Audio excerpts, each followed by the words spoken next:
Class 8-এর আরেকটি অঙ্ক সরলতম মান। এই অঙ্কটা কিভাবে করা যায় তোমরা চেষ্টা করো। প্রথমত লক্ষ্য করো, এখানে এই যে এ প্লাস বি প্লাস সি আছে, এদের তিনজনকে আমরা এই সমস্ত রাশির পাশে দিয়ে দেবো। অর্থাৎ এ স্কোয়ার মাইনাস এক্স মাইনাস এ এর পাশে আমরা দেবো এ, এখানে এই টোটাল রাশির পাশে দেব বি, এই টোটাল রাশির পাশে দেব সি। দেখো কিভাবে দিচ্ছি। তো তোমাদের বোঝার সুবিধার্থে দেখো, আমি নিচেই যে অংশটা আছে হর, এই হরটাকে আমরা পরের লাইনে বসালাম না। এটাকে লক্ষ্য রাখো, কেন বসাইনি সেটা পরে স্টেপ বাই স্টেপ গেলে তোমরা বুঝতে পারবে। দেখো, আমি প্রতিটা রাশির পাশে আমি যেমন A square by A minus B, তার পাশে এ এবং বি সি প্রত্যেকটা ভাগ করে দিয়েছি। এবার প্রত্যেকটা আমরা লসাগু করব। তো লক্ষ্য রাখো, যেহেতু এর নিচে কিছু নেই, এখানেও বি এর নিচে কিছু নেই বা সি এর নিচে কোনো সংখ্যা নেই, সেহেতু আমরা এক ধরলাম এবং লসাগুটা কত হবে? এক্স মাইনাস এ, এক্স মাইনাস বি এবং এক্স মাইনাস সি। তো স্বাভাবিক কারণেই এ স্কোয়ার এখানে বসে যাবে, আর এই এর সঙ্গে কী হবে? এই এক্স মাইনাস এ গুণ হবে। তো গুণটাও আমি করে দিয়েছি। দেখো, এ স্কোয়ার এটা হবে এক্স, আর এটা হবে মাইনাস প্লাস মাইনাসে মাইনাস এ স্কোয়ার।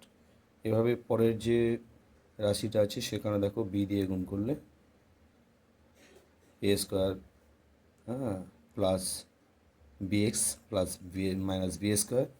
আবার এখানেও দেখো, হ্যাঁ, সি এর সঙ্গে যখন এক্স মাইনাস সি গুণ করছি তখন সেটা হয়ে যাচ্ছে, হ্যাঁ, সি স্কোয়ার এখানে ছিল plus C x minus c square. তো এখানে দেখো, সি স্কোয়ার জমা আছে যে পরিমাণ, সেই পরিমাণ খরচ আছে। তাহলে এটা জমা, এটা খরচ, এখানেও কেটে যাচ্ছে। সেম এখানেও দেখো জমা খরচ কেটে গেল, এখানেও জমা খরচ কেটে গেল। কেটে দেওয়ার পরে আমাদের কী দাঁড়ালো দেখো, A X by X minus A, B X by X minus B plus C X by X minus C. প্রত্যেকটাতে দেখো লবেতে এক্স আছে, তো এক্সটাকে আমরা কমন নিয়ে নেব।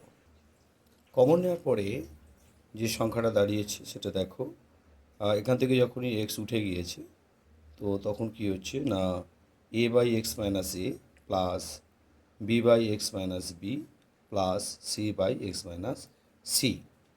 তো ভালো করে লক্ষ্য রাখো, এই যে লবেতে এই যে অংশটা আছে টোটাল, সেটা কিন্তু আমাদের হরে তো সিমিলারলি সেই একই অংশ আছে। এখন আমরা প্রত্যেকটা হরে এই সংখ্যাগুলো, অর্থাৎ A by X minus A plus B by X minus B আর plus C by X minus C, এটা এখানে বসাবো। বসালে দেখো কী ধারণা বা কী রূপ দেখো, প্রতিটি লাইনে আমি হরকে পুট করেছি, হ্যাঁ, হরকে বসিয়েছি প্রতিটা লাইনেতেই।